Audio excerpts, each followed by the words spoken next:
Pues muy bien, yo creo que vamos empezando, si les parece bien. Ujú. Perfecto, pues nada, quería darles la bienvenida y empezar en esta primera parte de la sesión, pues preguntándoles cómo les ha ido con el ejercitar la matriz de cambio, cómo les ha ido, si lo han intentado, quién ha logrado hacer avances. De mi parte, hoy recibí ya un primer trabajo que me dispongo esta misma semana a retroalimentarlo para asegurar de que reciban la retroalimentación y puedan ir construyendo su trabajo de manera progresiva. Así es que, pues agradezco a quien me lo ha hecho enviar y también pues está Daniela activando en la plataforma. Creo que ya eso está listo para que puedan subir sus respectivos avances en el trabajo. En la plataforma nos va haciendo mucho más fácil porque ahí mismo yo puedo ir haciendo las devoluciones. Nos evitamos estar transitando con los archivos para allá y para acá. Entonces, pues, pues nada, quería darles la bienvenida. Hoy, salvo algunas excepciones que nos han comentado que no nos pueden acompañar, vamos a tener fundamentalmente, como estamos en el módulo del diseño de estrategias, la base para construir las estrategias es la matriz de cambio, que es la que vimos en la sesión anterior. Es una base para el largo plazo, que nos ayuda un poco a desmontarnos de la dinámica en la que con frecuencia antes de hacer una planeación nos embarcamos, y es pensar qué queremos hacer, sino antes de qué queremos hacer, qué queremos transformar. Y por eso la matriz pues no es otra cosa que ayudarnos a pensar de manera ordenada las transformaciones en clave de hasta qué nivel queremos que nuestra iniciativa alcance a hacer transformación, a impactar, y luego ordenar esos cambios de manera progresiva entre el corto, mediano y largo plazo. Eso es lo que vimos en la matriz de cambio de la de la clase anterior.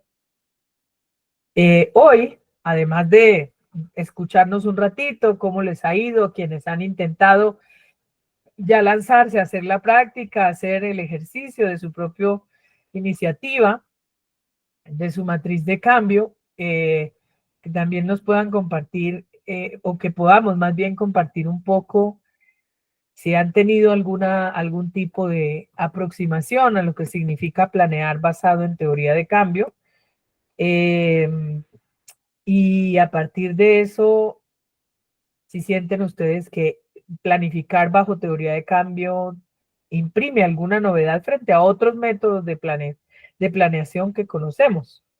Y luego sí ya nos adentramos un poquito en, en, en qué aporta lo que significa construir planeaciones basadas en teoría de cambio, y con un paso a paso sobre cómo construir, porque será importante que dentro de nuestro diseño de iniciativas, pues digamos que el conector entre la matriz de transformación, porque no vamos a planificar hasta el largo plazo, vamos a tomar un periodo X. Ustedes pueden elegir entre un año, entre 6 meses, lo que escogieron para el corto plazo tal vez, y a partir de ahí ustedes van a hacer su propia iniciativa, su propia estrategia. Y entonces la teoría de cambio es como la que nos ayuda a conectar entre la matriz, que es de largo plazo, y la estrategia per se, pero basada en una teoría. Entonces es la que nos conecta la estrategia que diseñemos con la matriz de cambio. Y por esa razón, pues el día de hoy vamos a estar sumergiéndonos en lo que significa planificar, con un paso a paso bien clarito de cómo construir una teoría de cambio. Entonces, pues bienvenidos, bienvenidas. Me alegra que ya tenemos un buen grupito, y entonces quisiera invitarles a que a partir de estas dos preguntas, pues lo primero es que me compartan cómo les ha ido con la intención de construir una matriz de cambio basado como en las violencias que ustedes han ido identificando o conflictividades en sus entornos educativos, y a partir de ahí como con qué dificultades se han topado, Si de repente tienen alguna pregunta que quisieran plantear, estamos aquí precisamente para hacer el aprendizaje de manera colectiva. Así es que abro los micrófonos para que quien quiera nos comparta cómo les ha ido con el ejercicio hasta ahora. Buenas tardes. Buenas tardes. Bueno, yo en la clase anterior pues no pude estar toda la clase, entonces ha estado como un poco perdidita. Yo tomé como tema central la falta de acompañamiento de los padres de familia en la educación de sus hijos, que es como el problema central que se nos está dando en nuestra institución, pero no sé si está bien así porque en base a eso hice mi cuadrito, mi matriz, o debo de retomar un problema en específico que se esté dando con los estudiantes. Pues lo importante es que logremos identificar si esa falta de acompañamiento está detonando algún tipo de violencia o de conflictividad. Y poder enfocar con claridad, porque claro, aquí la falta de acompañamiento, quienes formulan técnicamente proyectos para identificar un problema, dicen, un problema no es la ausencia de algo. Y en este caso, cuando empezamos diciendo la falta de, es algo que no está. El problema Sí. es qué es lo que sí hay que está afectando. Y entonces habría que tratar de orientar, pero digamos que ahí es donde yo creo que, y voy a dejarles, bueno, en el chat general del diplomado, ahí ustedes encuentran mi número de WhatsApp, pero lo volvemos a poner aquí en el chat para que si hay algún elemento, piense que esto que tú estás planteando, Elena, nos conecta inmediatamente con el módulo anterior al anterior, es decir, no el de mis patis, sino el que yo les acompañé sobre análisis de conflictividades. Y llegábamos a un punto de decir, tengamos presente que ojalá identifiquemos una conflictividad que está siendo ocasionada por un problema. Entonces, a lo mejor lo que hay que terminar de ejercitarse es en las herramientas de análisis que adoptábamos en el módulo tras anterior y ahí tratar de preguntar, digamos, qué es lo que genera como problemática, si es violencia, si es conflictividad, la falta de acompañamiento de los padres. Si eso produce algún tipo de disfuncionalidad en las relaciones dentro del aula o entre familias y la comunidad educativa, por ejemplo, si eso genera, seguramente que produce tensiones con los docentes porque no tienen un interlocutor con quien darle seguimiento. Ahí es donde hay que gastar el esfuerzo para asegurarnos de que enfocamos bien, porque si no, después te va a ser mucho más complicado intentar hacer la matriz de cambio si no tienes claro qué quieres cambiar, ¿ya? Entonces, por eso, pero insisto, no se reduzcan al espacio de las clases. Si quieren, me contactan por WhatsApp, organizamos una y hacemos digamos, una reflexión un poco más asistida para que ustedes logren dentro de su trabajo asegurar una herramienta que les va a ser útil y que ustedes van a poder aplicar en sus contextos, más allá de que sea el trabajo de acreditación, que sea algo que realmente les sea útil, es útil para ustedes, ¿no? Entonces, pero con todo gusto. Yo lo que creo en este caso en particular, frente a tu pregunta, es que hay que precisar un poco más esa falta de acompañamiento, qué es lo que está causando. Y de eso que está causando, en dónde está el meollo de la disfuncionalidad, si esa disfuncionalidad está produciendo ya algún tipo de tensión, conflicto o violencia. Si no la está generando, es poder adelantarse a decir si la puede generar, porque recuerden que también nuestra iniciativa puede ser de prevención y eso le da una ubicación clara. ¿Es una iniciativa de prevención o es una iniciativa de transformación de un conflicto ya presente, ya evidente? Entonces, fíjense que son lógicas distintas y por eso yo les decía, hay que ubicarse exactamente en dónde queremos nosotros establecer nuestra iniciativa. Pero en esta sesión y en la siguiente vamos a seguir trabajando un poco en eso. Pero gracias, Elena, por plantearlo, porque creo que esa es una de las dificultades con las que si no logramos focalizar muy bien qué es lo que queremos transformar, en qué tipo de conflictividad o violencia nos queremos ubicar para propiciar allí la transformación y la construcción de cultura de paz, pues podemos al momento de enfrentar la matriz de cambio patinar un poco. Gracias, Elena. Gracias. ¿Alguien más? ¿Quién levantó por aquí la mano? José Santos. Sí, buenas tardes. Para mí aquí la palabra que me llama mucho la atención es el tema de no solo cómo resolver un conflicto, sino cómo prevenirlo, ¿no? A mí me encantaría trabajar un proyecto de prevención, porque entrar a donde ya está el conflicto es hacerla de bomberos, ¿no? Ajá. Siempre de bomberos. Y esta teoría de cambio, para mí lo complejo es que tiene que ver con procesos. Y si hay descomposición, fue un proceso de descomposición. Entonces, ¿cómo reconstruyes el camino? Como decía usted, hay que descubrir de dónde viene el problema y qué es lo que yo quiero resolver. Si mi plan es demasiado ambicioso, probablemente al final no me den los tiempos, ni el método, ni el lugar, ni las capacidades.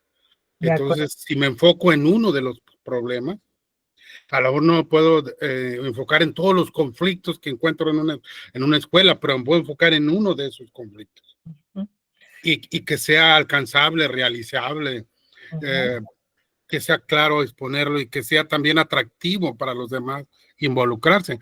Creo que uno de los problemas de la resistencia al cambio es que lo vemos imposible, poco atractivo o peligroso o complicado, ¿no? Entonces, si vemos que es plausible, que es factible, que es probable, que es bueno, que no requiere tanto esfuerzo, a lo mejor empezamos a generar esa cultura de cambio a través de procesos por etapas, ¿no? Exacto.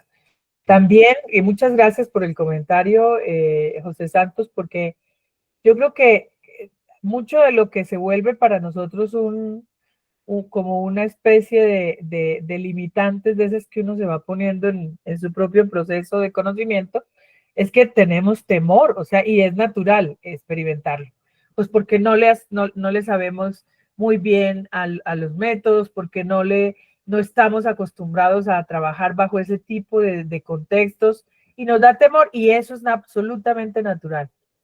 Y por eso, pues, es siempre reconocernos en proceso de aprendizaje y dentro de ese proceso de aprendizaje ir metiéndonos por una ventanita.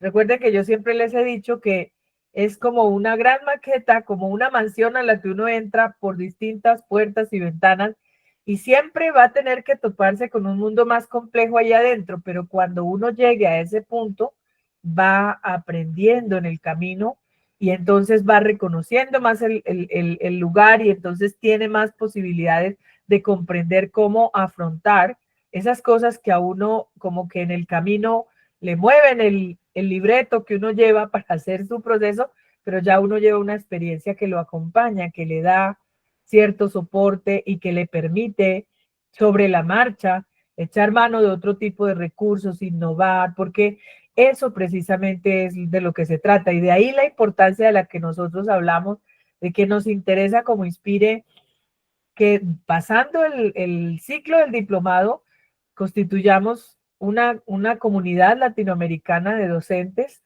que se siguen comunicando, intercambiando aprendizaje, teniendo en cuenta que hoy tenemos estos medios para que desde allí vamos entre todos aprendiendo más unos de otros y construyendo conocimiento entre todos, precisamente porque nos estamos adentrando en un conocimiento para el cual no hay una disciplina propia y sobre todo porque no hay recetas explícitas que uno pueda garantizar que esta receta va a aplicar en todas partes de la misma manera, sino que nos toca ir haciendo conocimiento sobre el lanzarnos en la práctica.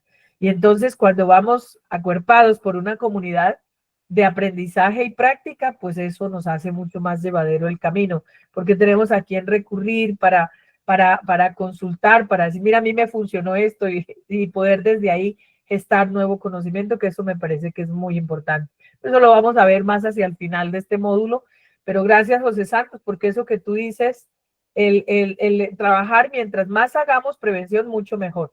Pero claramente también tenemos que ser conscientes que cuando ya hay brotes de violencia, pues ya tenemos que entrar a hacer transformación de violencias explícitas que ya están presentes en el entorno educativo. ¿Por qué razón? Porque si hablamos de cultura, pues significa que en el modus vivendi de la comunidad educativa, pues se instauran herramientas, habilidades, conocimientos, pero condiciones también para que podamos afrontar esas violencias que también existen. Totalmente de acuerdo en que es una elección de ustedes. Si deciden trabajar en lo preventivo, excelente, pero si reconocen una violencia explícita y la quieren empezar a intervenir, también es perfectamente posible. Entonces, esas son opciones que tenemos. Muchas gracias, José Santos, por tu comentario. ¿Alguien más?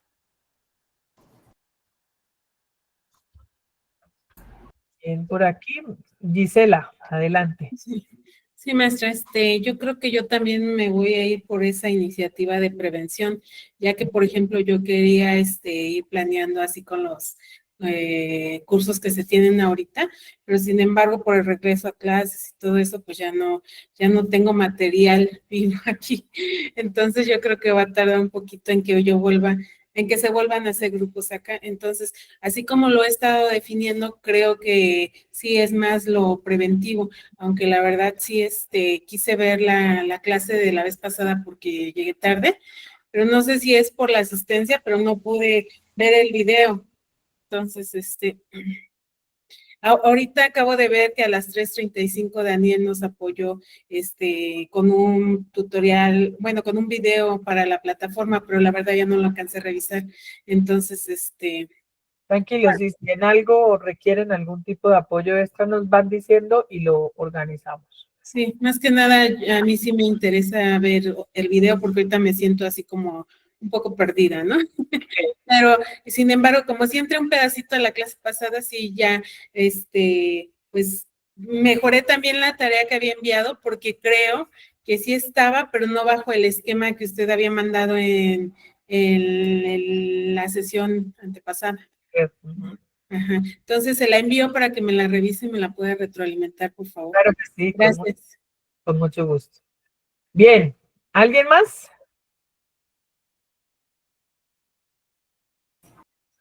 Nosotras, Adelante. Francis. Adelante, Francis.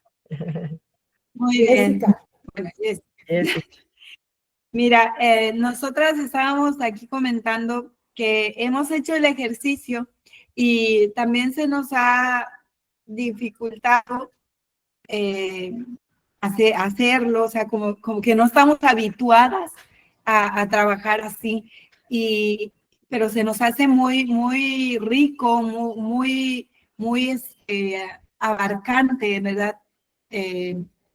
Así como lo estás planteando, y nos ha gustado hacer el ejercicio. Hay otro, como ahí un poquito, que estábamos platicando también, que se nos ha dificultado, tú ahí tal vez lo vas a notar cuando ya revises el trabajo, nos ha costado delimitar, porque la escuelita pues no es una escuelita, sino es un centro integral de pastoral infantil, pero entonces el lenguaje o la misma práctica a veces se nos confunde, porque de repente queremos tratarlos como alumnos, de repente los tratamos como interlocutores, a veces los tratamos entonces ese delimitar, ¿verdad? Es algo que también se nos, ¿cómo se diría? Afloró, ¿verdad? Que en hacer el ejercicio. Y pues ahí está, ya lo mandamos, ya lo enviamos, pero estamos así como a la expectativa, porque como que decimos, no tenemos con certeza lo que hicimos, ¿no? Entonces, pero sí ya lo trabajamos. Muy bien. Nos fue muy bien. Gracias. Sí, vi que lo enviaron, les agradezco que lo hayan enviado. Yo lo primero que les pido encarecidamente es que ustedes en este proceso, con este módulo y hasta terminar ya el diplomado, digamos, me vean como un acompañante de su proceso de construcción de su iniciativa. Porque yo no les voy a calificar el trabajo, solo hasta el final, cuando ya ustedes construyan algo, pues es donde hacemos ya como una valoración de qué tanto apropió, los instrumentos que el diplomado les quiso aportar y demás. Pero no es tanto, porque insisto muchísimo, a mí lo que a Inspire, lo que le interesa es que ustedes queden con un instrumento viable, útil para ustedes. Y por eso lo que sea necesario, yo voy a estar, hay que tenerse paciencia porque como ustedes lo dicen, nos ha costado precisamente porque venimos de otro tipo de dinámicas, de lógicas de planeación. La planeación, por ejemplo, más por marco de resultados, de objetivos, que es lo que se llama el marco lógico, por ejemplo. Son modalidades de planificación que son mucho más lineales y lo que tiene es un cierto rigor técnico. Esta es un tipo de planeación un poco más compleja que responde más a un enfoque que a una rigurosidad técnica, aunque la tiene. Pero aquí lo que es clave es reconocer que el ejercicio, el ejercitar estos instrumentos, lo que nos está implicando a nosotros es una deconstrucción de esas lógicas en las que estamos acostumbrados a construir planes. Y entonces tracemos un objetivo, a ese objetivo le trazamos unas actividades, a esas actividades unas subactividades, tiempo, recursos, y ya se acabó. Entonces tenemos allí un plan y de repente aquí lo que nos está introduciendo, que no es algo fuera no es algo descomunal, sino simplemente es basado en la complejidad, porque es que la transformación de violencias es un conocimiento complejo. Y entonces aquí lo que estamos haciendo es deconstruir esas lógicas muy lineales y reaprender una forma un poco más compleja de ubicarnos delante de esas realidades conflictivas y de violencia, en las que nosotros podemos entender que poder hacer transformación implica, pues, hacer cambios, impactar varios niveles y hacerlo de manera organizada en tiempos. Entonces es el tener que responder a esos dos vectores, lo que nos genera un poco de complejidad, pero en la medida en que lo vamos ejercitando. Entonces, por eso a este módulo hemos dedicado varias sesiones precisamente para poder llevar, pero aquí no vamos a poder hacer todo el ejercicio, revisar una por una. Lo que yo voy es dándole los instrumentos, pero sientan que el tiempo interclase, en el momento en que ustedes dispongan la posibilidad de que nos reunamos por separado con cada uno, si quieren un refuerzo, que sería como el trabajo asincrónico, lo podemos hacer acompañado, porque ahí es donde yo veo la importancia de que sea algo para ustedes en su lenguaje, porque no es a mí a que me tienen que hacer bien una tarea, sino para ustedes mismos, en el lenguaje que ustedes lo necesitan, bajo la dinámica, con los criterios que ustedes requieren, para que quede una cosa que verdaderamente sea útil. Entonces, cuenten con eso, hermana Jessica, con gusto yo les puedo acompañar esa precisión, porque ahí es donde ustedes logren diferenciar cuando hablamos de personas de quienes estamos hablando. Estamos hablando de los niños y niñas participantes que son, pero resulta que es que hay niños dominicanos y hay niños haitianos. Y entonces a lo mejor en el nivel personal, algún cambio ustedes pueden plantearlo para los niños del lado dominicano, porque en ellos hay que generar en su actitud algunos cambios diferenciados a los niños haitianos, que son los que están llegando a una cultura que no es la de ellos, enfrentando un lenguaje que no es el de ellos, y entonces en sus personas también a lo mejor se pueden plantear un cambio diferenciado. Fíjense, y eso en el resto de escuelas a lo mejor no necesariamente aplique. En el resto de instituciones a lo mejor no aplique, porque el contexto de ustedes es un contexto completamente distinto al de otros, aunque no deja de haber que alguno de los demás docentes está en una institución en frontera donde están llegando migrantes y que puedan vivirse realidades similares. Entonces, llegará un momento en que vamos a interactuar entre todos los trabajos, cuando ya haya más claridad de cada uno de los trabajos, y nos vamos a escuchar y vamos a aprender unos de otros, pero mientras vamos decantando esas precisiones que son muy particulares de cada contexto, eso es lo que requiere un acompañamiento más allá de las sesiones sincrónicas. Entonces, por eso mi oferta a que no tengan ustedes ninguna dificultad en escribirme al WhatsApp y decir, vean, nosotros podemos en este día, a esta hora, y organizamos con muchísimo gusto, les hago un acompañamiento en ese tiempo asincrónico del diplomado, precisamente para que ustedes puedan tener allí este tipo de precisiones con cada uno de sus contextos, ¿de acuerdo? Gracias, hermana, por compartir. Muy bien, gracias. Sí, gracias. Muy bien. Bueno, no sé si alguien más nos quiere compartir o vamos a la siguiente pregunta.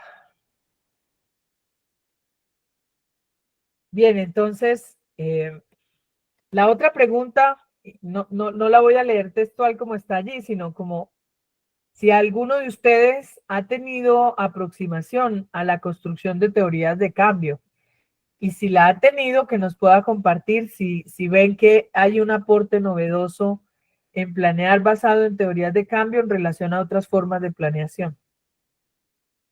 ¿Nadie ha hecho experiencias basadas en teorías de cambio?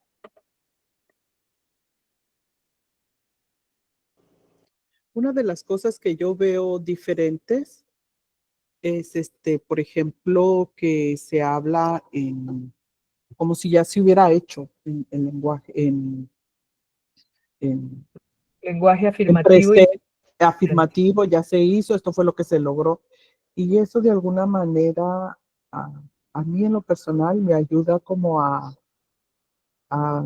empoderarme, a ver si se puede lograr. O sea, esto es lo que quiero, esto es lo que pusimos y esto es lo que va a ser de alguna manera. Sí, el tipo de, no, es que anteriormente yo había hecho planeaciones y es lo que se pretende lograr, pero es así como, y acá ya está afirmativo, ¿no? Pum, pum, se hizo, se está haciendo esto y ya se logró. Ok. Gracias. Bien. Gloria, adelante. Hola, ¿qué tal? Muy buenas tardes con todos. Sí, efectivamente, nosotros como trabajamos en un centro de formación donde se capacitan pues a mujeres, se elaboró pues un proyecto de 2 años donde se ubicaban pues los objetivos a conseguir, todas las actividades, todo su presupuesto, y hemos estado ahora último en julio y agosto, haciendo pues una evaluación de los resultados obtenidos, donde nos damos cuenta de que tal vez el impacto que se requiere tener con estas actividades han sido significativas, pero tal vez el cambio de medios de vida que tienen estas personas una vez que se forman, porque son mujeres que pasan por desempleo, pasan por temas de violencia de género, violencia en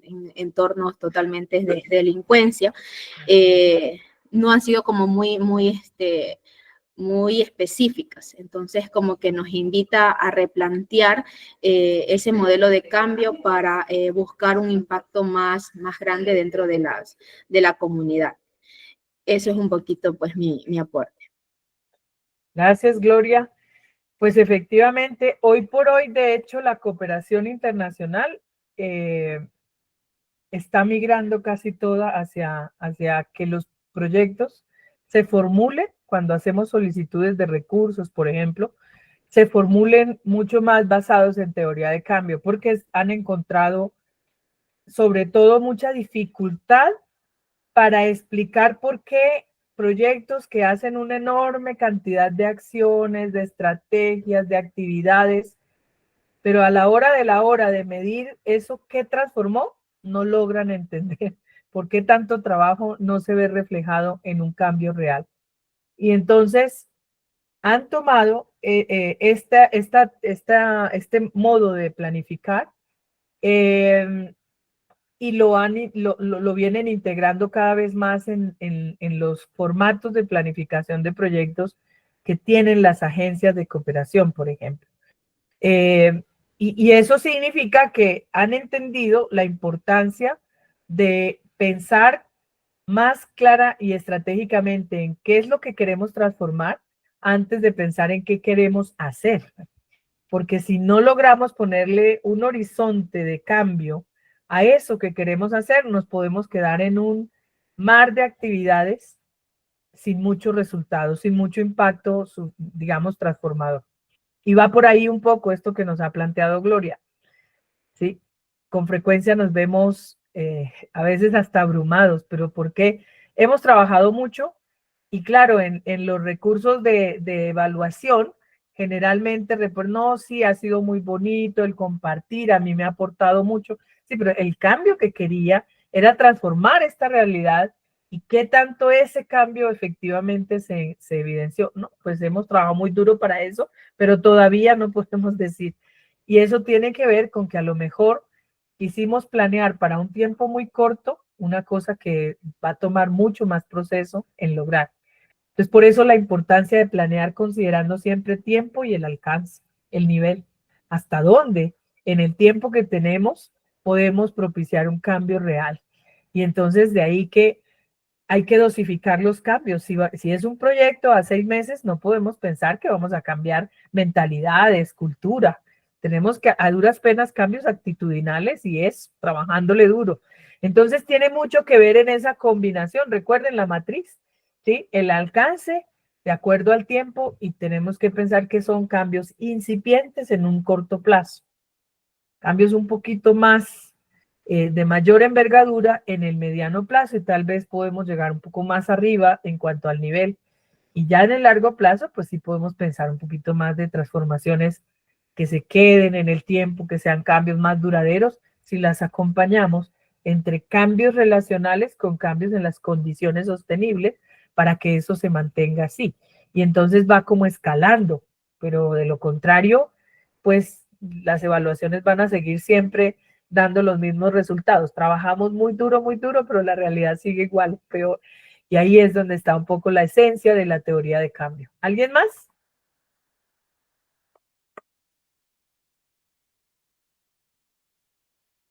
Gisela. Bueno, yo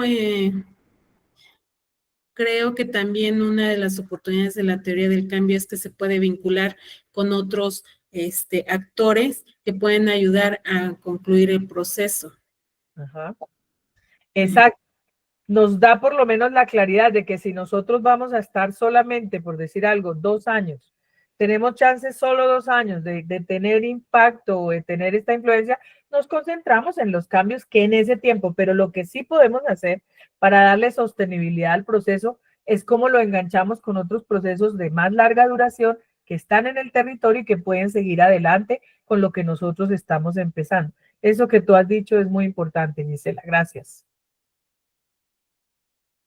Bien,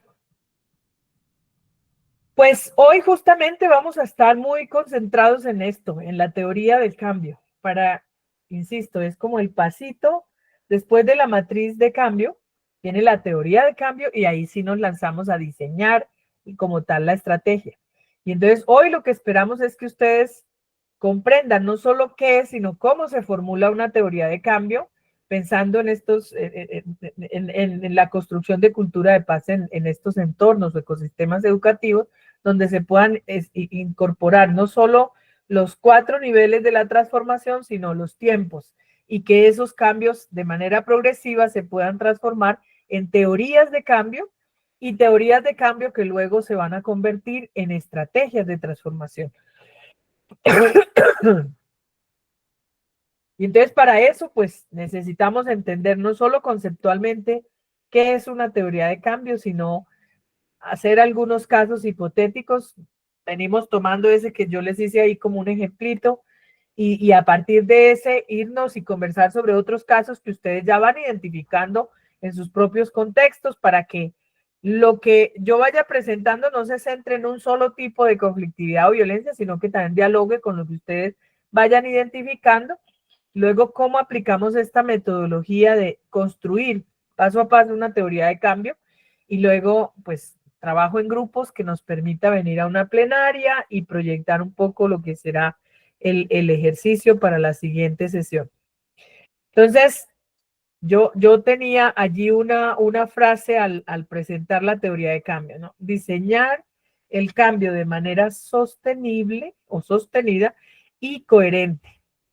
Porque si algo busca la teoría de cambio es darle coherencia, porque lo que hace es sustentar el qué hacer para lograr qué transformación.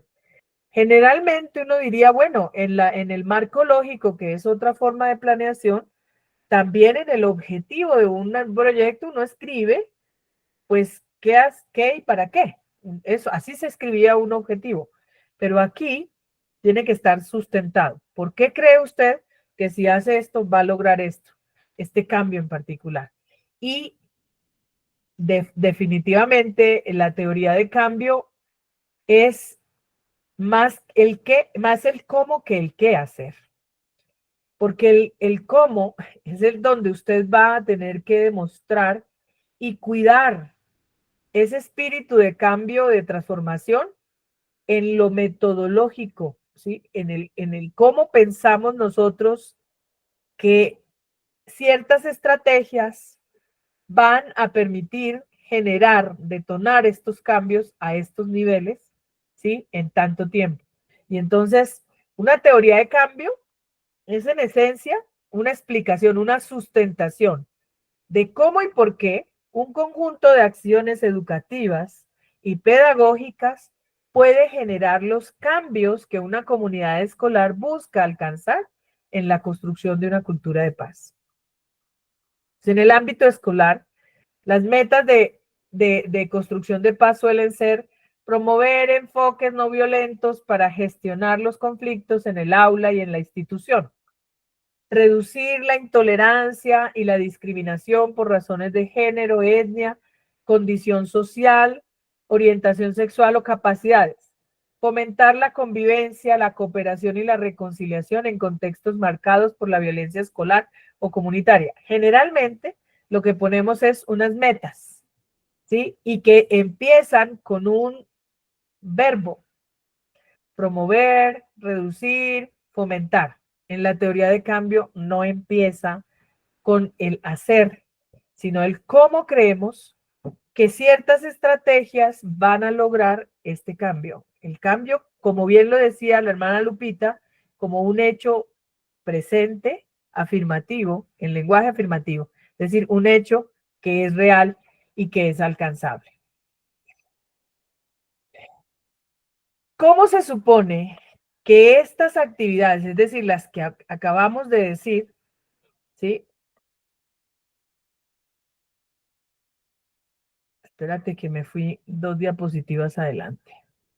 Generalmente ponemos estas metas. A este tipo de metas en nuestros planes le ponemos, entonces para lograr esas metas vamos a hacer talleres de convivencia y mediación escolar, donde los estudiantes aprendan a resolver sus conflictos de manera no violenta. Vamos a hacer círculos de diálogo entre docentes, estudiantes y padres de familia para fortalecer la confianza y la capacidad de escucharse, porque cada vez más se ha ido perdiendo la capacidad de escucharse entre esos 3 grupos poblacionales. Proyectos colaborativos, artísticos, deportivos, comunitarios que promuevan la integración y el reconocimiento de la diversidad, o campañas culturales en la escuela que transformen las narrativas que normalizan la violencia en normativas que legitiman prácticas pacíficas. ¿Sí? Esas metas, es decir, generalmente nosotros inmediatamente las conectamos con con unos talleres, con unas actividades. Pero en últimas, cuando contrastamos las metas con las actividades, nos surge la pregunta: ¿y cómo se supone que de verdad esas actividades van a lograr esas metas? La respuesta a esa pregunta es lo que es una teoría de cambio. Es decir, ¿cómo usted está seguro que si hace círculos restaurativos, de verdad los muchachos van a incorporar esa práctica cada vez que tienen ganas de irse a puños por cualquier cosa en la escuela, en el aula. ¿Cómo usted puede demostrar que si usted hace esos diálogos para hacer escucha asertiva entre padres de familia, jóvenes y docentes, se van a superar esas dinámicas de tensión que se presentan? ¿O cómo usted cree que si usted hace campañas para la transformación de las narrativas, por ejemplo, en esos contextos donde hay discriminación o exclusión, cómo hacer cierto tipo de campañas va a transformar esas prácticas de exclusión, de violencia que se genera, porque en el mismo lugar que es ese entorno educativo convergen poblaciones diversas? ¿Cómo? ¿Cómo? La teoría de cambio tiene mucho más que ver con el cómo que con el qué hacer para lograr qué resultado. Aquí tiene que ver cómo creemos nosotros que si hacemos esto de cierta manera vamos a lograr el cambio que queremos. La pregunta es, ¿cómo creemos nosotros que ciertas actividades o estrategias pueden lograr el cambio que nosotros queremos? La respuesta está en la teoría de cambio de nuestra iniciativa. Es un razonamiento explícito que conecta actividades con cambios esperados en los distintos niveles. ¿Sí? Recuerden, la matriz no es para que quede allá en un cuadro para enmarcar. La matriz la vamos a seguir trabajando de aquí en adelante en todo el proceso, porque es la que nos arroja la información de para qué tiempo y a qué nivel es que nosotros queremos el cambio. Cuando nos ubicamos en eso, entonces tenemos que asegurarnos que el cómo está ubicado en un nivel concreto y en un tiempo concreto. Y por eso es que esa ubicación nos permite decir, claro, pues no podemos pretender hacer cambios de un nivel cuando estamos hablando de que las actividades están dirigidas a otro nivel. Entonces nos ubican permanentemente y la teoría es la que indaga mucho más sobre el cómo lograr que estas actividades o estrategias van a garantizar este cambio. Y entonces, por eso, una teoría de cambio siempre, después de decir que si hacemos esto de cierta manera, vamos a lograr este cambio. ¿Por qué? Y ahí viene la sustentación, por eso es una teoría de cambio. Y entonces, recuerden, nosotros yo les había puesto esta matriz de cambio de referencia para ver lo que pueden ser los cambios en el corto, mediano y largo plazo. Y entonces, yo les decía, uno puede tomar solo el periodo del corto plazo si yo voy a hacer mi estrategia, por ejemplo, para un año. Entonces digo, bueno, pues el corto plazo puede ser unos mesecitos, ¿no? Digamos, el máximo plazo, un año, pues si yo solo voy a trabajar para un año, pues realmente tomo los cambios de la matriz que puse en la primera columna del corto plazo. ¿Para qué me voy a poner a...? Pero si yo voy a hacer una estrategia más pensada a 4 años, por ejemplo, pues eso me da el margen de poder pensar una escalada en la que en el primer año, que es el corto plazo, yo me centro en este primer recuadrito, ¿sí? En el nivel personal, ¿sí? De tal manera que yo empiece a trabajar capacidades, actitudes y comportamientos en las personas que necesito para que luego el segundo año entremos más a ese campo de los cambios que queremos al nivel relacional, en las relaciones. Porque si yo he aportado transformaciones actitudinales y de comportamiento en lo personal, ya de por sí las relaciones empiezan a transformarse, pero yo intensifico la intención para el segundo año, por ejemplo, en lo personal.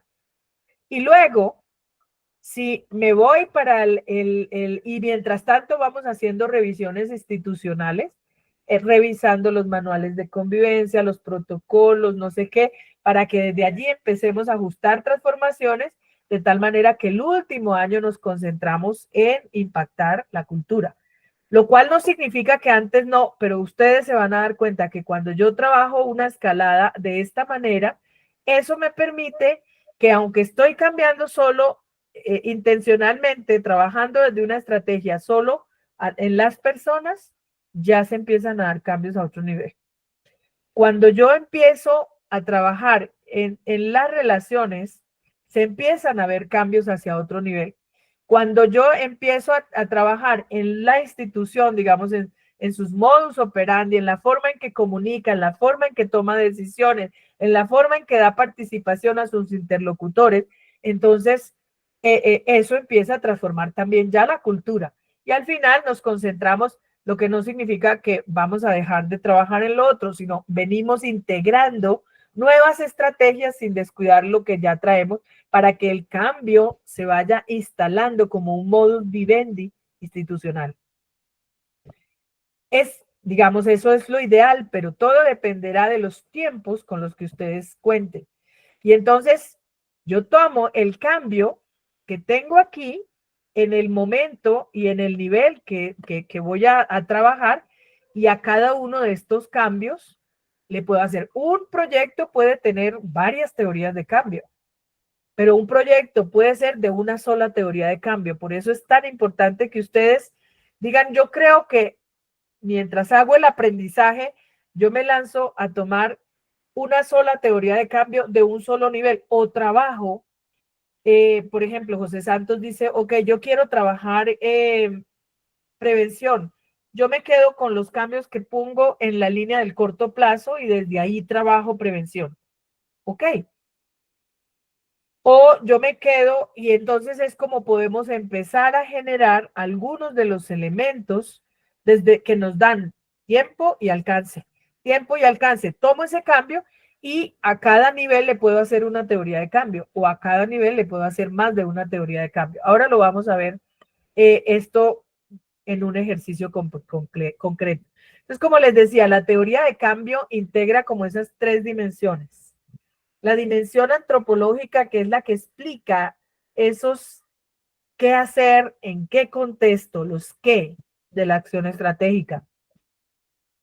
Y digo, ¿por qué la dimensión antropológica? Porque recuerden que con las personas, relaciones que vamos a trabajar, no es la fotografía que hoy tenemos, sino que tiene un prólogo que se explica en la historia que traen.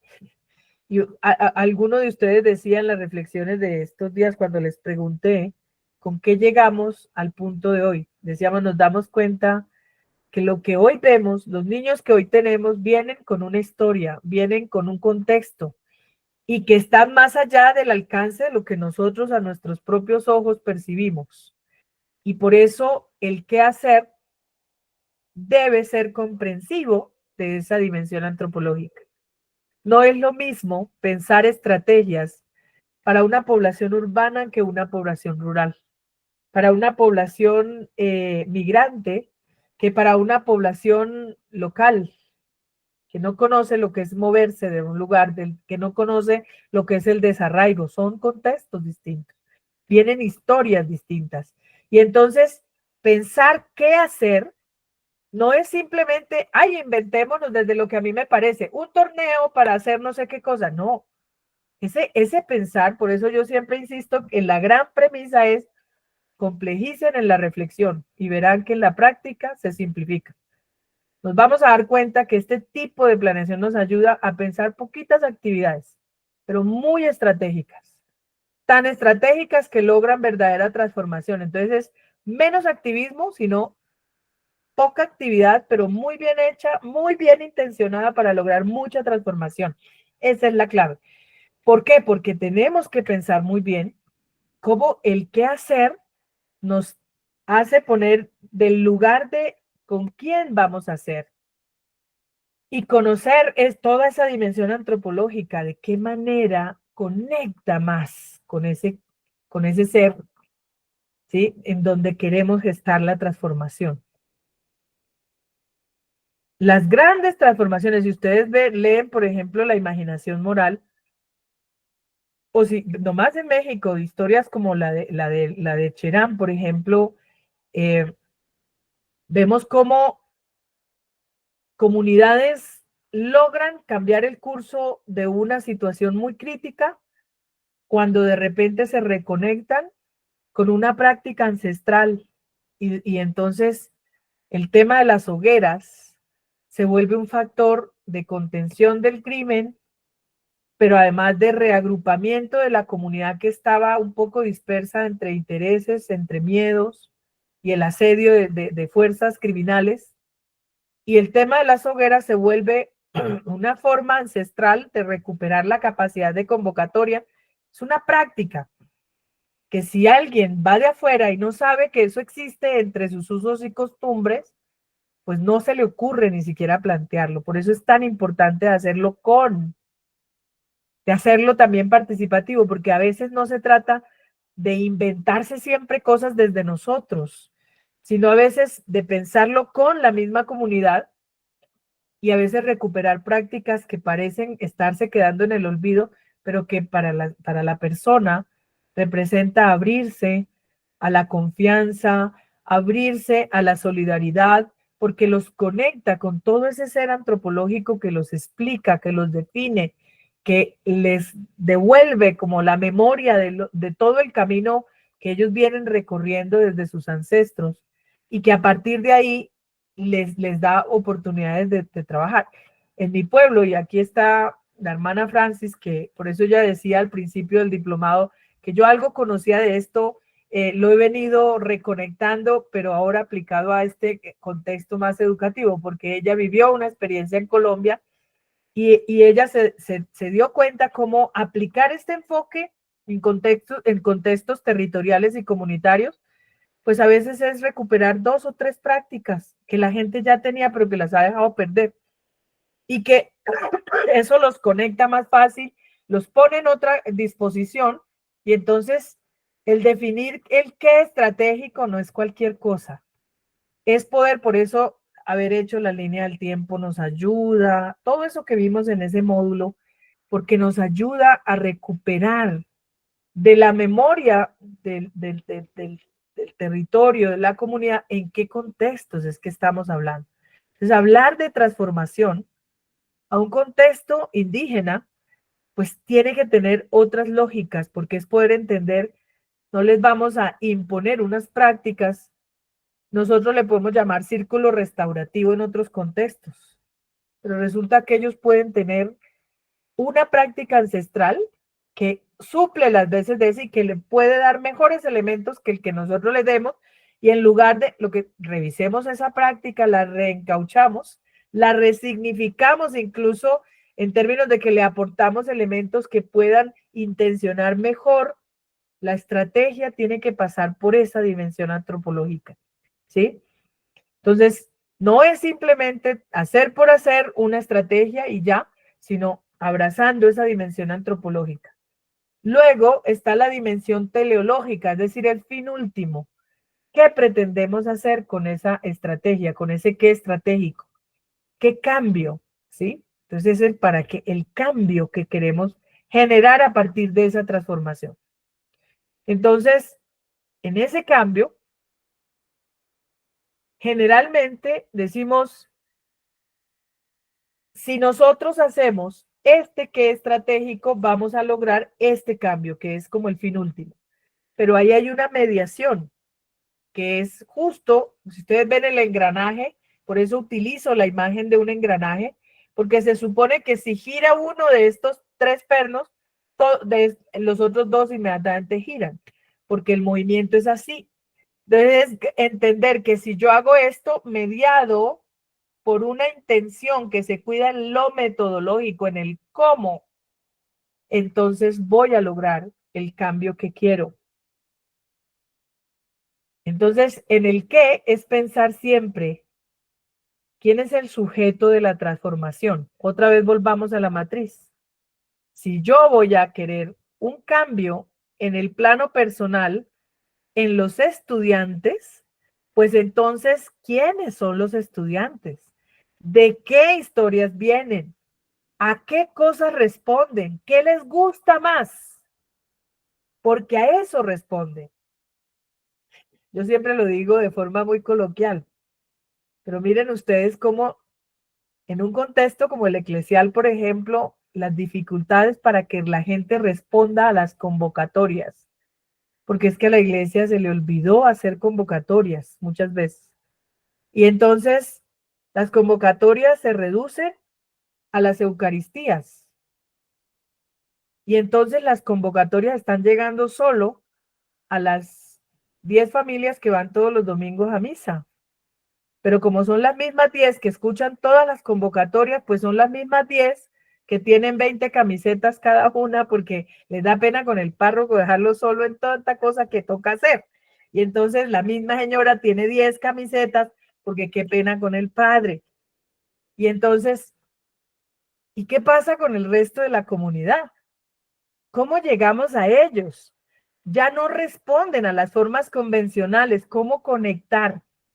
Y entonces a veces se puede lograr mucho más saliéndonos de los modos típicos en los que a nosotros nos parece y en los que venimos acostumbrados, y lo que nos toca es ponernos en el lugar de el interlocutor, en el sujeto de la transformación, y poder decir, para conectar con ellos, para que sean ellos los que respondan a esta estrategia, qué es lo que a ellos les gusta, a qué responden mejor, de qué contextos vienen, qué les gusta hacer.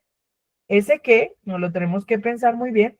Luego, ¿cómo lo cuidamos en lo metodológico para asegurar que ese qué me logre gestar el cambio que yo quiero?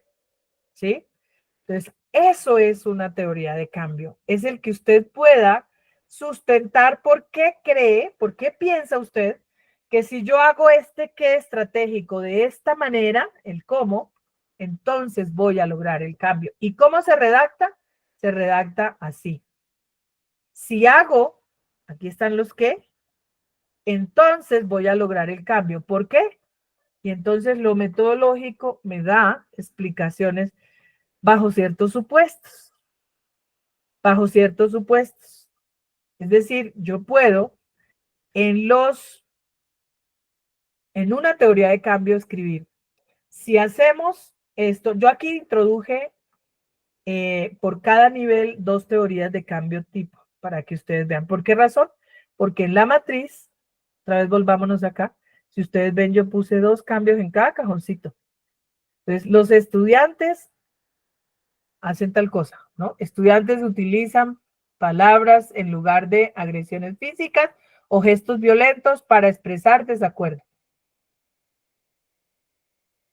Y entonces, ¿qué voy a hacer para que los estudiantes usen palabras en lugar de puños? ¿Qué es lo que se me ocurre que puedo hacer? Y para que de verdad eso logre que los estudiantes usen las palabras y no los puños, ¿cómo voy a intencionar esa estrategia? Los estudiantes reconocen emociones, comprenden el impacto de sus acciones en la convivencia escolar. Ahí hay 2 cambios muy concretos en un solo nivel personal, los estudiantes, y en un solo sujeto de transformación, los estudiantes. Pero recuerden, si el conflicto que yo estoy planteando que voy a transformar es entre padres de familia e hijos, que está afectando luego la convivencia escolar, eso significa que los sujetos de transformación en ese nivel son 3. Padres de familia, docentes, porque también reciben las consecuencias de cómo vienen los hijos, y los estudiantes mismos. Entonces ahí yo puedo hacer hasta 3 cambios dentro del mismo nivel personal porque son sujetos diferenciados. Y luego sí en el nivel relacional yo puedo decir un cambio lo puedo plantear en relación a la relación padres y estudiantes, y luego estudiantes y docentes. Son 2 relaciones las que voy a transformar.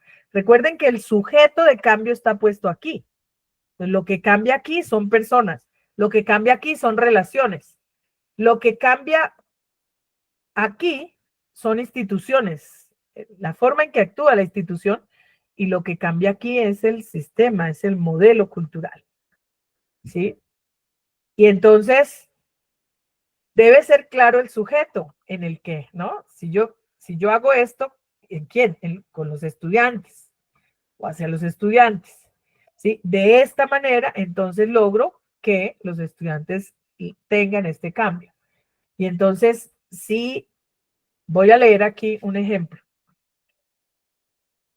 Si se promueve el uso de una comunicación asertiva mediante dinámicas de roleplay, de prácticas constantes en situaciones cotidianas, estoy hablando de casos hipotéticos, ¿no? Son ejemplos, porque además no quiero hacer yo la tarea, porque es algo que ustedes van a hacer, pero estoy poniendo ejemplos muy hipotéticos, ¿sí? Entonces, los estudiantes sustituirán gradualmente la violencia física por el uso de palabras para expresar desacuerdos. ¿Por qué? Porque el entrenamiento en habilidades comunicativas proporciona alternativas viables y más efectivas que la agresión. Esto sobre el supuesto de. Entonces aquí es donde yo debo decir, claro, si logramos que pasan estas cosas en la escuela, entonces el supuesto es esto sobre el entendido de que hay condiciones favorables, por ejemplo, en la institución para estar integrando dentro de las clases, de que hay tiempo para trabajar estas actividades, porque si nosotros decimos que vamos a introducir estas prácticas dentro de la escuela, pero luego no hay tiempo porque no, el PI o el currículo o los tiempos de planeación escolar no me lo permiten, pues entonces estoy planeando en el aire. Entonces aquí yo pongo un supuesto. El supuesto es, yo si hago esto de esta manera, entonces logro el cambio porque creo que el cambio se sustenta en esto, esto, esto y esto.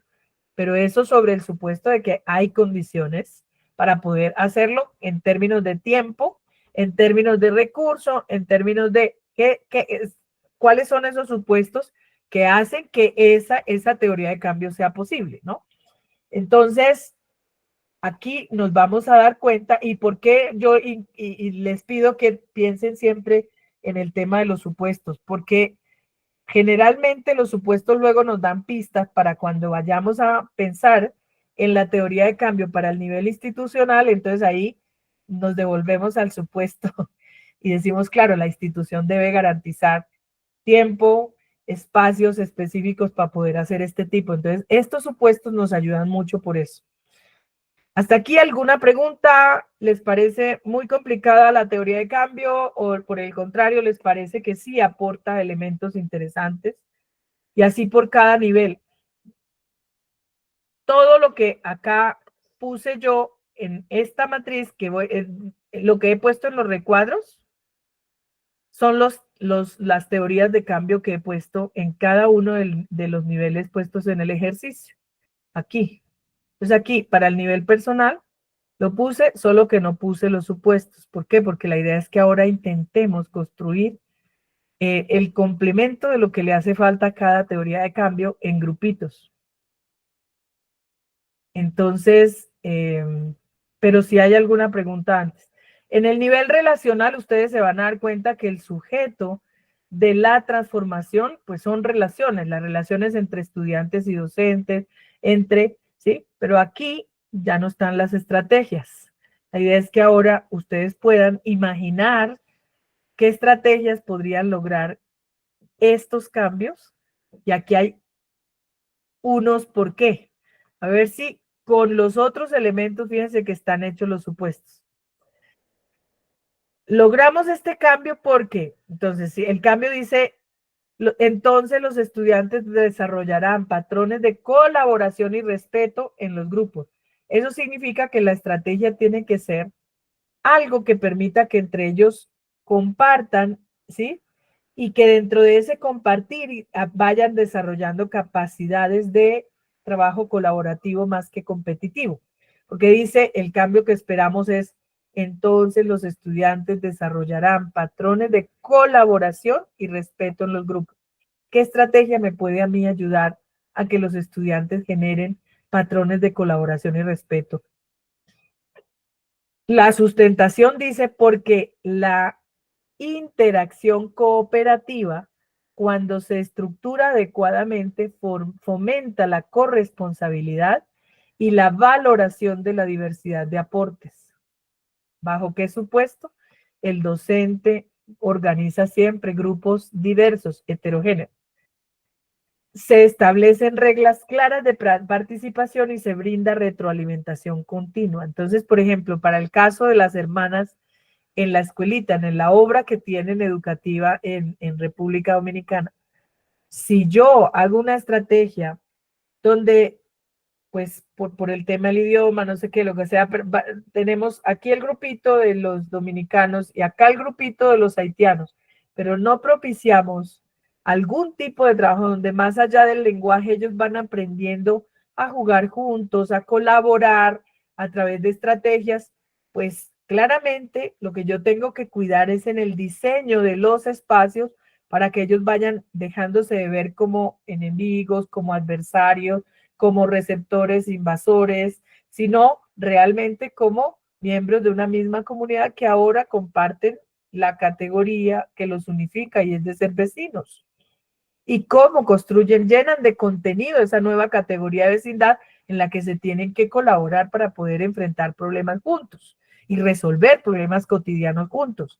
Pero eso lo pueden aprender si nosotros intencionamos en las prácticas que nosotros le pongamos, que pueden ser en los juegos, en la forma de estudiar, en todo lo que nosotros, entonces, pensarse en una estrategia relacional que los ponga a convivir. Acuérdense de esa visión del profeta Isaías, el lobo y el cordero juegan juntos, ¿no? Comerán juntos, sus crías pastarán juntos.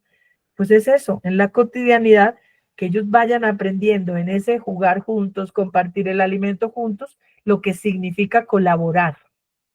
Cómo propiciar la colaboración para ir superando esas lógicas aprendidas de que son distintos, que no se pueden ni ver, que son unos superiores a los otros, sino que van aprendiendo a reconocerse iguales en dignidad, y en ese reconocerse iguales en dignidad afrontan problemáticas, y que en la manera mejor de afrontar esas problemáticas no es conflictuando o compitiendo, sino colaborándose. Ahí está la esencia. Entonces, ustedes pueden llenar de contenido, digamos, como quisieran imaginarse estrategias donde ellos vayan aprendiendo a colaborarse entre ellos sin generar esas tensiones o conflictos. Entonces, fíjense que en cada nivel el sujeto de la transformación sí se ve muy claro. En el nivel estructural, entonces lo que yo había puesto en el cambio de ese nivel es la institución toma decisiones sobre convivencia escolar, se hace de manera inclusiva y corresponsable. Y entonces la estrategia es, sí, se institucionalizan espacios de participación, se establecen mecanismos claros para que las propuestas de los consejos sean vinculantes, entonces esas decisiones sobre convivencia escolar van a ser corresponsables y más inclusivas. No puse el por qué, entonces habrá otro grupo que tendrá que intentar construir el por qué creer que si se hace esto de esta manera, entonces vamos a lograr esto. Cómo sustentar por qué se imaginan que puede ser. Y los supuestos es la dirección escolar abre los espacios de manera transparente, los consejos reciben formación en liderazgo y deliberación, existe voluntad de diálogo entre los distintos actores. Muchos de estos supuestos, ¿de dónde salen? De otros, de los otros niveles que hemos visto. Y así, y en el nivel cultural, sale igual. Entonces, si hacemos esto, entonces, ¿qué va a cambiar? ¿Por qué? Porque va a cambiar y los supuestos. Esto es simplemente para que entendamos cómo se estructura una teoría de cambio, pero recuerden que todo tiene su reflexión en este gráfico. Entonces les voy a pasar estos gráficos ahora mismo, este gráfico, este pantallazo en particular, a todo el grupo para que traten de armar una teoría de cambio. Pero lo vamos a hacer dividido en 4 grupos y vamos a tener un buen bloque de tiempo, de aquí hasta sus 6 de la tarde. Y el grupo número 1, vamos a trabajar en 4 grupos, Daniel. El grupo número 1 va a tomar, recuerden la matriz, ¿no? Va a tomar los cambios del nivel personal en el corto plazo. Están aquí en esta diapositiva. Y entonces ustedes ya tienen ahí prácticamente la mayoría de la teoría cambio hecha. Está el qué estratégico, el cambio que quieren, el entonces y el por qué. Pero van a tratar de construir qué supuestos, sobre qué supuestos, pues reposa esta teoría de cambio. El grupo 1. El grupo 2 va a tomar las teorías de cambio del nivel relacional. Tiene los cambios, tiene la sustentación y tiene los supuestos. ¿Qué le falta? Imaginar y construir posibles ¿qué? Estratégicos. Adelante, Daniel. ¿Podemos irlos definiendo de una vez? Ya los tengo aquí acomodaditos Ok. para que pues, sepan la asignación de una vez. Y puedan tomarle foto al pantallazo también. Ajá. Entonces, el grupo 1 quedó Carlos Moreno, Ángela, la hermana Ángela, Emanuel Montejos y Jessica Sidek. Muy bien. El grupo 2, entonces, va a trabajar sobre las estrategias para lograr este cambio. Recuerden que la estrategia lleva las dos cosas. Si hacemos esto de cierta manera, recuerden la dimensión antropológica con la dimensión metodológica. Eso es lo que llena este cajón del sí hacemos esto de esta manera. ¿Sí? Si hacemos esto de esta manera, entonces lograremos este cambio porque aquí ya está la sustentación y están los supuestos. Solamente se van a concentrar en trabajar los qué y el cómo. ¿Ya? En esa. El grupo número 2. ¿Quiénes son? Sería Daniel, José Santos, Laura Medrano, Lupita Hernández y Marilu Malpa. Ok. Ahí creo que es donde están, que en un solo usuario hay 3 personas.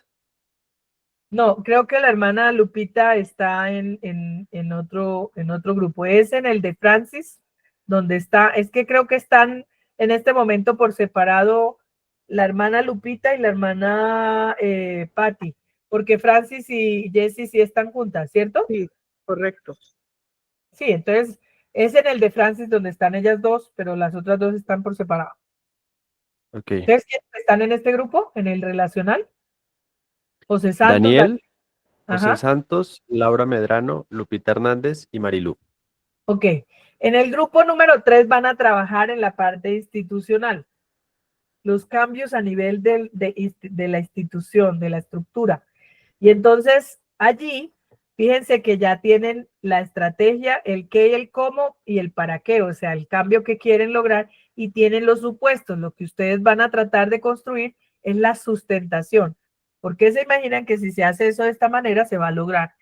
Siéntanse en derecho de disentir de lo que está puesto y si ustedes quieren reproponer una reestructuración a eso, porque yo lo hice así simplemente como algo hipotético para que ustedes tengan pie de proponer. Ay, ahora me devolví. ¿Quiénes están en el nivel estructural, en el grupo 3? Está Francis, está Francisco, está Gloria y Juan Aldaco. Muy bien. Y en el último nivel, que es el nivel cultural, entonces tenemos los qué y los cómo, tenemos los por qué y los supuestos, pero no tenemos qué es lo que esperamos que cambie. Si hacemos esto de esta manera y tenemos aquí la sustentación del por qué, entonces hay que deducir qué va a cambiar en este caso. ¿De acuerdo? ¿Alguna pregunta hasta aquí en la orientación? Que en el grupo 4 queda Elena López, Gisela Cruz, Lili Gamboa y Patricia Álvarez. Muy bien. Muy bien, entonces, miren, les propongo, nos vamos a, si quedan 40 minutos, nos vamos a ir a trabajar durante estos 40 minutos en tratar de completar eso, pero recuerden, revísenla toda y a partir de eso propongan ustedes el complemento de la teoría de cambio. Y nos encontramos a las 6 horas de ustedes. Pero nos quedaría faltando el momento del descanso. ¿Será que en 30 minutos alcanzan a hacerlo? ¿Les parece bien? Para que Retornemos 10 minutos antes de las 6. Descansan Sí. esos minutos y ya en plenario nos vemos a las 6 en punto. ¿Sí? Póngales 30 minutos, Daniel. A partir de este momento. Pásame la uno, por favor, pásame la personal, no alcancé a hacerle el pantallazo. Ya te la paso. Ahí. Gracias. Thank you. ¿Listo? Y ya nos pasas el común, ¿verdad? Sí. Por acá. Bueno, mucho ánimo.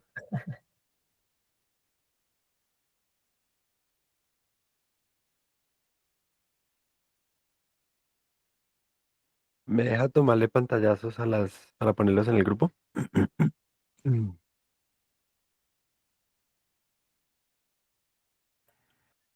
Este es Ya le grupo tomó 1, ¿cierto? Este es el grupo 1, sí. No, ya me sacó. ¿Te sacó, Daniel? Sí, bueno, Vamos. si me hacen favor. Sí, ya Vuélvelo a te enviar. devuelvo. Grupo 2. Gracias. Ok. Sí.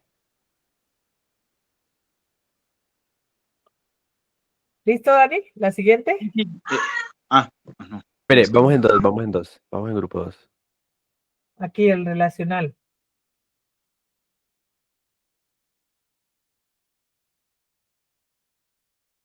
Grupo 2. Y voy a enviar a Daniel, espérame. Ok. ¿En qué grupo estabas, Daniel? ¿3? Creo que en el 2. En el 2. Sí. En el de José Santos. Sí, Sí, ya. ahí. Te envié.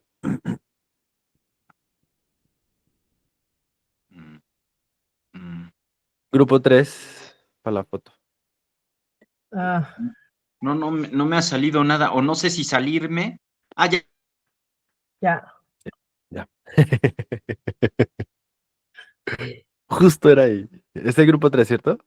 Sí.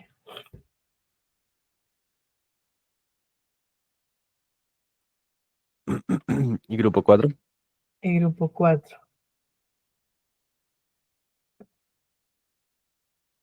Listo.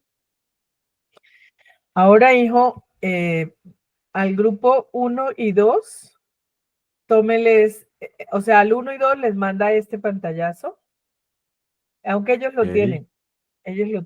Sí. Lo tienen en la diapositiva anterior, pero bueno, de todas maneras. Y luego al 3 y 4 esta. ¿Cuál ya la cambió? Sí. ¿No ve que dice La niveles misma. cultural? Se ve la misma, pero no es la misma. Uy, sí, tiene toda la razón. Y ese es para 3 y 4. Sí. ¿Listo? Sí. Bueno, muy bien.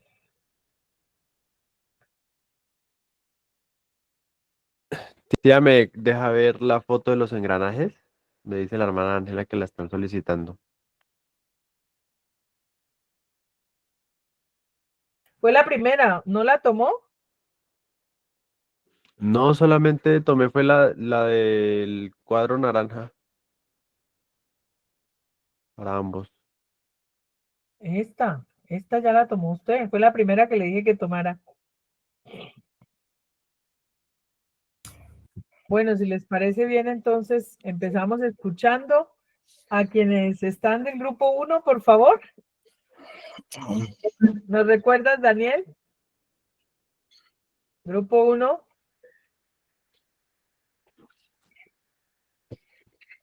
Los que estaban trabajando sobre el nivel personal.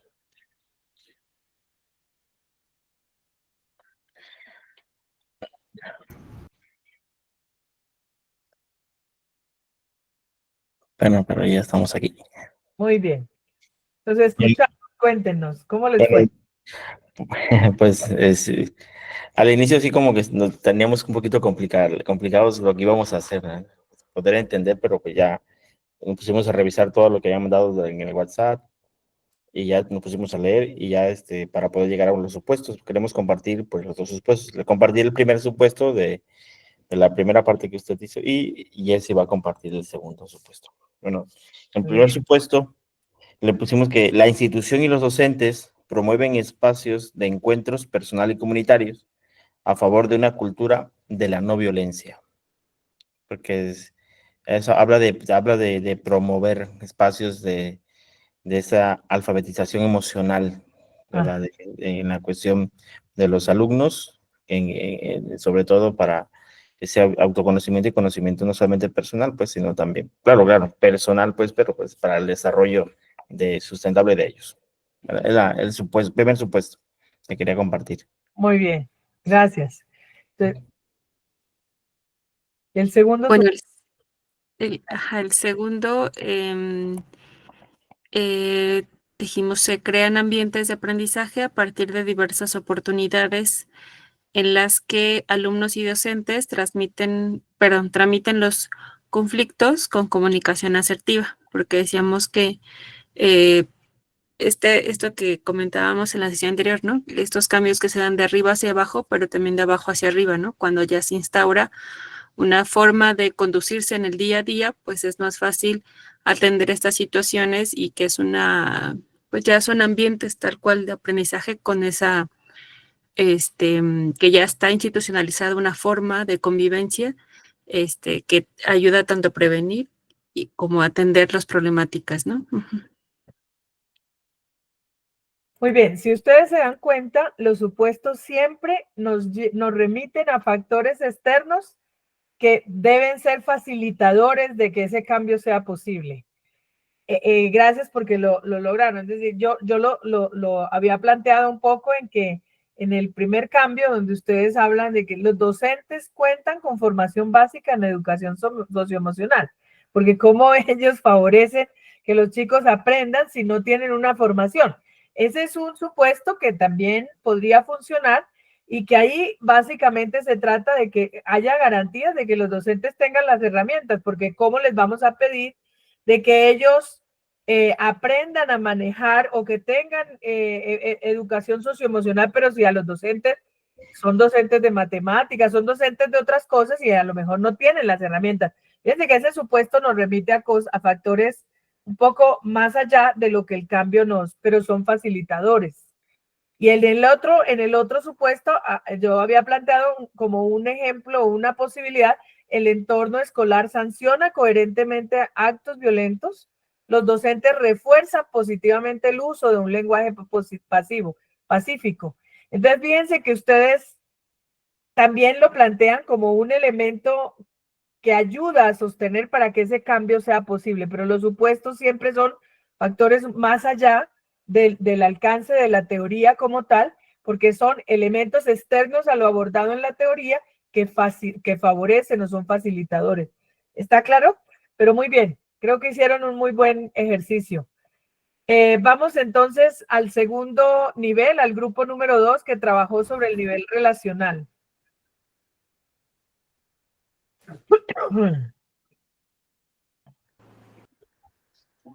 Laura. Sí, aquí estoy, perdón. Sí, sobre el nivel relacional, bueno, nosotros proponemos trabajar de manera práctica con los estudiantes, y bueno, lo que nosotros obtuvimos fue lo siguiente: se proponen utilizar videos cortos que permitan a los jóvenes identificarse con problemáticas reales de convivencia. Estos materiales servirán como punto de partida para que analicen las situaciones presentadas y propongan posibles soluciones a los conflictos observados. Se espera que la reflexión a partir de lo visualizado fomente el desarrollo de la empatía, promoviendo así una transformación positiva en los patrones de comportamiento y las relaciones interpersonales dentro del grupo. Y bueno, pues eso es lo que nosotros obtuvimos. Bien, ustedes tenían que llenar la primera parte del qué. Ajá, sí. Exacto, en el sí. Entonces, yo más o menos en esa línea va. La redacción debe encabezar siempre con un sí, porque es sí se hace tal cosa de esta manera. Entonces, digamos que solamente les agregaría ese sí se incluyen actividades de esta manera, ¿sí? Como ustedes lo han planteado. Pero me parece que está bien en la medida en que los dos cambios están orientados a generar, los dos cambios de ese nivel están orientados a que los estudiantes adopten el hábito de expresarse desde sus experiencias personales y además que los estudiantes desarrollen patrones de colaboración y respeto en los grupos. Creo que ustedes lo han abordado de esa manera. Yo, así de manera hipotética, también había propuesto, si se enseña y practica en clase la técnica de comunicación no violenta y se refuerza con mensajes y recordatorios dentro del aula, ustedes lo plantean más en espacios de la comunicación empática. Me parece muy bien, o sea, son estrategias, no solo tiene que ser una forma, ustedes lo han planteado de manera muy concreta. Y la otra, le había puesto, si se implementan metodologías colaborativas en el aula, aprendizaje basado en proyectos, juegos de rol, con roles rotativos, son ejemplos de formas en las que se puede abordar la lógica de expresar según desde la experiencia personal para que ellos aprendan a desarrollar la empatía, tiene todo que ver con el tema de la empatía, pero también actitudes de colaborar con el otro a partir de aprender a trabajar de forma como una práctica regular, la colaboración dentro del aula. Y eso se puede intencionar desde todas las asignaturas. Fíjense que no tiene que ser un proyecto exclusivo, sino que desde todo el quehacer docente se pueden integrar este tipo de prácticas. Entonces, ¿cómo mejorar las relaciones en el aula? No tiene que ser una cátedra exclusivamente de cultura de paz. Lo podemos hacer desde todas las asignaturas. Basta con que el docente integre prácticas como las que nos enseñó Patti en el módulo anterior. ¿Cómo podemos gestar nuevas prácticas dentro del aula en lo cotidiano? Mientras estudiamos literatura, mientras estudiamos geografía, mientras estudiamos sociales, mientras estudiamos lo que estudiemos, la práctica se intenciona para que en las relaciones haya modificar patrones de comunicación más empática y modificar las prácticas de competencia por prácticas más colaborativas. Eso yo estoy tomando solo 2 referentes, ¿no? Sobre eso fue que ustedes abordaron. Pero muy bien planteado. Vamos entonces ahora con el grupo número 3, que es el cambio a nivel institucional.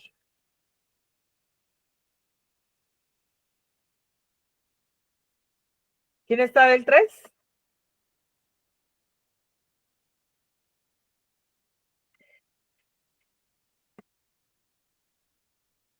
Francisco Emanuel, ¿tú podrías compartirlo?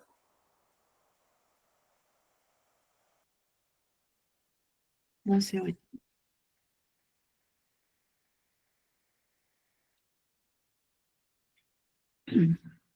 Creo que tiene problemas con su... Tengo problemas con el equipo. Ok. Lo vamos a leer nosotras. El por qué el primero es porque los protocolos restaurativos, ¿o quieres que lea lo anterior o nomás leo la respuesta? Si quieres dar un contexto solamente como para explicar, para que todos entendamos en dónde estaban trabajando ustedes, en el por qué, en la sustentación, ¿cierto? Sí. Ok. Adelante. En el nivel estructural. Ajá.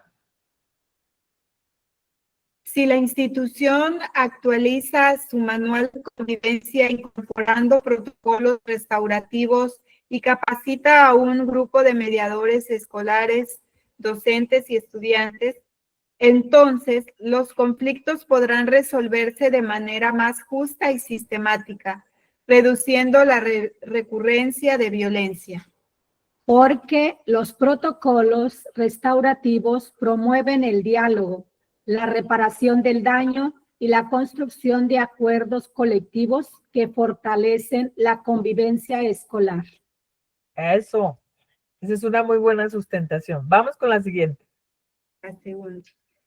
Si se institucionalizan espacios de participación y se establecen mecanismos claros para que las propuestas de los consejos sean vinculantes, entonces la toma de decisiones sobre convivencia escolar será más inclusiva y corresponsable. Porque al dar voz y voto a la comunidad educativa, se fomenta el sentido de pertenencia, la corresponsabilidad en la gestión de la convivencia y la legitimidad de las decisiones tomadas. Muy bien, muy bien, muy bien. Y los supuestos, pues sí, dice, el equipo directivo respalda el proceso, existen recursos humanos y logísticos para implementarlo, se respeta la normatividad educativa nacional y la dirección escolar abre los espacios de manera transparente, los consejos reciben formación en liderazgo y deliberación y existe voluntad de diálogo entre los distintos actores. Muy bien, grupo 3. Vamos al último grupo, al nivel cultural. Bueno, en el último grupo que nos tocó el nivel cultural, dice, si la escuela impulsa campañas institucionales, celebraciones culturales inclusivas y prácticas simbólicas que visualizan la diversidad, nuestra palabra clave aquí sería entonces, los estudiantes se sentirían identificados, valorados, incluidos y afirmados, porque los símbolos y narrativas colectivas moldean las percepciones y prácticas culturales de la comunidad educativa. El siguiente sería, si la institución documenta y difunde sus experiencias exitosas en convivencia y resolución pacífica de conflictos y genera alianzas con redes educativas locales, entonces se sienten motivados para participar en esas prácticas culturales, fortaleciendo los lazos comunitarios, incrementando el sentido del logro de los estudiantes y favoreciendo la sostenibilidad de la convivencia con los demás miembros como con otras instituciones, porque las políticas educativas se nutren de experiencias demostradas y sostenibles a nivel comunitario. Dentro de los supuestos se involucra a toda la comunidad, es decir, a la familia, a los docentes y los estudiantes. Se asegura continuidad de las campañas más allá de un evento puntual. Hay apertura institucional de las Secretarías de Educación. Existen canales de incidencia, mesas técnicas, redes de rectores. Se produce evidencia clara de resultados. Eso es lo que nosotros compartimos en nuestro grupo. Muy bien, se atrevieron hasta a formular cambios distintos de los que estaban en la matriz y eso me parece muy bien. Eso es voluntad de arriesgar. Muy bien.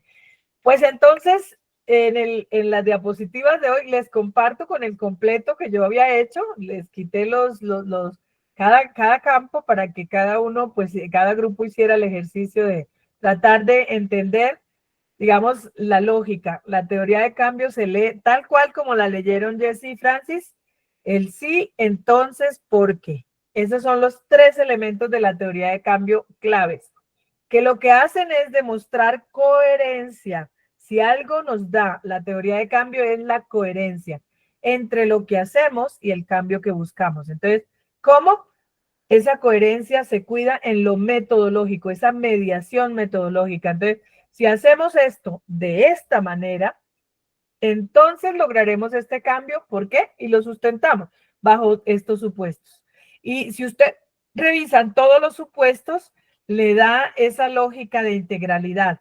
Lo que hacemos allá en lo personal debe estar también cuidado en lo estructural. Lo que hacemos en lo relacional debe estar cuidado en lo cultural. Esa es la dinámica que nos da una teoría de cambio. Es una forma de desarmar ese nudo de anzuelos que es la realidad y de manera compleja pero comprensible nos lo ayuda a plantear en positivo la matriz de cambio, y la teoría de cambio nos ayuda a comprender cómo se hace posible la transformación. Es decir, la matriz de cambio nos dice qué queremos cambiar y la teoría de cambio nos dice cómo puede ser posible eso. Luego, en la próxima sesión, ya vamos a, entonces, después de tener matriz y teoría de cambio, cómo tomamos eso que dijimos en el sí, hacemos esto de esta manera, cómo lo desarrollamos en un plan operativo ya, cómo lo hacemos operativo con unos indicadores que haga posible medir el cambio. Entonces, eso es lo que vamos a ver en la próxima sesión. Yo voy a compartir pantalla para mostrarles un poco cómo, pero antes de decirles qué es como el trabajo que vamos a hacer, sí me parece muy importante que digamos que en la formulación no nos deslindemos del contexto. ¿Sí? Por esa razón, ya en este punto de la construcción de su iniciativa, yo les digo 3 elementos que son fundamentales. Que ustedes tengan una descripción del contexto, en qué realidades que ustedes quieren trabajar, hacer su iniciativa. Dentro de esa realidad, el foco en este conflicto, en este tipo de violencia o en este problema que puede detonar un conflicto si va a ser de prevención. Recuerden. Y a partir de ahí, entonces ustedes ubican que esto es una iniciativa de prevención o esta es una iniciativa de transformación de un conflicto o de una forma de violencia que se presenta, pero tienen que focalizar para que todo lo demás tenga sentido, porque si no, pues no queda claridad cómo se conecta el contexto y la realidad con lo que ustedes quieren hacer. Entonces, ese elemento es fundamental. Segundo elemento, la matriz de cambio, porque nos ayuda a ordenar de manera progresiva los cambios para pasar de la situación que hoy tenemos hasta el horizonte de donde queremos idealmente estar. Y eso lo ponemos en cambios progresivos, teniendo en cuenta lo que hoy Lupita decía, lenguaje afirmativo y redactado en tiempo presente. ¿Sí? Los estudiantes o las personas son esto, las relaciones son así, se comunican así, bajo estos patrones se establecen las relaciones. ¿Sí? Luego la institución es así, se ha modificado en esto, ha adoptado esto en tiempo presente, ¿sí? Y el lenguaje afirmativo. Y luego también a nivel cultural. Entonces, por niveles y por tiempos corto, mediano y largo plazo, la teoría de cambio. La matriz de cambio. Y luego la teoría de cambio, que es la que ya toma los cambios en el momento donde nosotros queremos desarrollar la iniciativa y entonces allí la desglosamos por niveles, por niveles en el momento en donde vamos a aplicar la iniciativa y a partir de ahí decimos, si hacemos esto de esta manera, entonces vamos a lograr este cambio, porque y bajo estos supuestos. Esto que les acabo de reconstruir es lo que hasta ahora vamos a ir construyendo del trabajo de acreditación. Entonces yo les quiero invitar a que cada sesión que tenemos una nueva herramienta, se la vamos integrando al trabajo. Y por eso la importancia, yo les quiero animar en el video que les ha aportado Daniel. En ese video ustedes pueden ver cómo es que se va subiendo cada uno de las partes del trabajo en la plataforma para que así yo pueda ir haciéndoles una retroalimentación. Mientras más rápido ustedes vayan subiendo herramienta tras herramienta, entonces va a ser más fácil que yo les pueda ir haciendo su retroalimentación. Adelante, Lupita. Sí, nada más te quiero preguntar, por ejemplo, nosotros que estamos haciendo el trabajo a nivel grupal, Jessica lo envió. ¿Es necesario que yo también lo envíe cada una o aunque sea el mismo trabajo? No, si es el mismo trabajo, porque a nosotros nos queda, lo importante es que ustedes digan que este trabajo responde a las personas tales y tal, ¿sí? Para que yo tenga claro y lo podamos llevar en el registro, porque luego sí tenemos que aplicar, digamos, el poder dar el concepto del trabajo realizado a la universidad, que es la que hace la acreditación. ¿Listo? Listo, gracias. Bien, entonces, para el próximo 5 de septiembre, si necesitan un poquito más de plazo, no hay problema, me lo van escribiendo, pero por ahora tratemos de que para el 5 de septiembre, es decir, para este viernes, podamos ir ya avanzando en esos 3 aspectos. Lo primero es, pues, avanzar con la teoría de cambio. Quienes no han hecho la matriz, pues tienen que empezar por la matriz.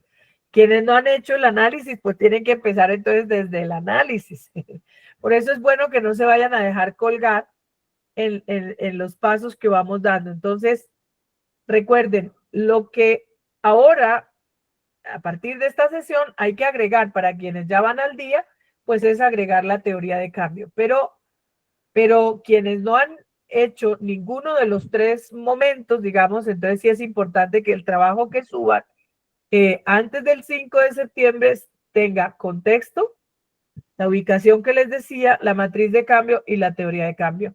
Si tienen alguna necesidad de apoyo, de orientación, estoy disponible cualquier día esta semana, excepto mañana, que mañana tengo una terapia y no puedo estar durante el día conectada, pero el resto de días de la semana con muchísimo gusto estoy atenta. Si requieren de algún apoyo me lo dejan saber, ¿vale?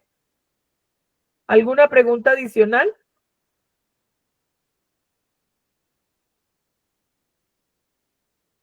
Adelante, Gisela. Entonces sí nos vemos el miércoles, ¿no? Por supuesto que el miércoles. El miércoles nos vemos y el miércoles va a ser muy interesante. Les van a subir en la plataforma ahora mismo un video. Porque el próximo miércoles nos vamos a meter, esto es como todo lo previo, pero ya el miércoles es cómo diseñar, qué tipo de iniciativas existen, porque existen iniciativas específicas de paz, de cultura de paz, y existen iniciativas sensibles a violencia o a conflicto. ¿Eso qué significa? Que yo soy docente de literatura. Pues lo mío, yo no tengo una asignatura de paz, pero yo puedo intencionar mi clase para ayudar a que los niños a través de la poesía, de la literatura, aprendan a expresar, a comunicarse, y también aprendan a ejercitar y aprender formas de comunicación no violenta. Aprendan también, por ejemplo, a comunicar lo que han vivido, que ha sido traumático, de las distintas formas de violencia. Entonces yo sí puedo hacer esos son iniciativas sensibles a violencia. Por ejemplo, cuando les cuesta mucho recordar o hacer memoria de situaciones difíciles, en la literatura, en la cultura se pueden hacer muchas formas. En las clases de educación física, de recreación y deporte, ¿cuánto se puede hacer?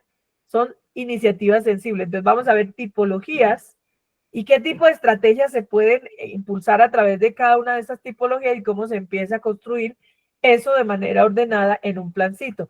Porque ahí es donde ustedes pueden todavía seguir enriqueciendo. Esto que van construyendo hasta ahora no queda escrito en piedra. Puede que gradualmente con lo que vamos incorporando de temas, ustedes decidan ir mejorando, por ejemplo, la parte estratégica y la parte metodológica, mejorándole elementos a partir de lo que van integrando. Entonces, en la próxima sesión del miércoles vamos a estar. Por eso les invito a que lean, a que vean un video. Solo tarda 15 minutos. Pero es una profesora, amiga mía de Neiva Huila, de mi tierra. Y ella es una poeta, profesora de literatura, y cómo convirtió una estrategia que ella llamó Martes de Poesía, que hoy está llevando al mundo entero como una práctica que ayuda a tramitar situaciones de violencia con niños. Y ella lo hizo precisamente porque Obo, que era el municipio donde ella daba clases, era un municipio que había sido muy golpeado por la guerra en Colombia y luego por un proyecto extractivo, por un proyecto que se dio ahí de la construcción de una represa que les hizo mucho daño a los pobladores. Y ella convirtió su estrategia de literatura en Martes de Poesía, que es una estrategia que ha recibido muchos galardones y reconocimientos para entender cómo una cosita bien intencionada puede ser realmente un espacio maravillosamente transformado. Dejemos que al apoyo de Amparo Andrade Loaiza, se llama ella, la docente, nos inspiremos para que el miércoles lleguemos muy inspirados a seguir construyendo propuestas, iniciativas. Y recuerden, estoy a su servicio para apoyarles, para acompañarles en lo que requieran. Así es que muchas gracias. Por primera vez terminamos incluso unos minutos antes. Nos alcanzó el tiempo. Les agradezco muchísimo y nos vemos el próximo viernes. Buen descanso. Gracias. Buen descanso. Gracias, Rosa Inés. Gracias, hasta luego. Gracias, feliz noche. Feliz noche. Gracias. Hasta luego, un abrazo. Hasta luego.